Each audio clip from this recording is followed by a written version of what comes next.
Important কিছু tricks.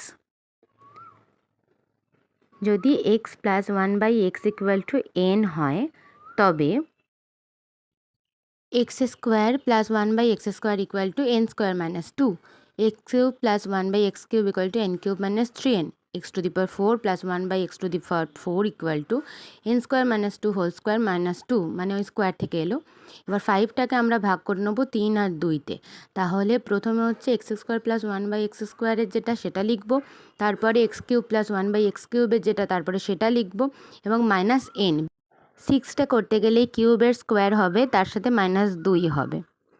R x to the পাওয়ার 7টাকে আমরা ভাগ করব 4 আর 3-এ। তো প্রথমে হচ্ছে x to the power 4 plus 1/x to the power 4টা হবে, তারপরে x কিউব প্লাস 1/x কিউবটা লিখবো -n। সমস্ত বিজোড় সংখ্যার সাথে -n আর জোড় সংখ্যার সাথে -2। এবার x to the power 8 plus 1/x to the power 8 equal to কত হবে তোমরা বলে ফেলো।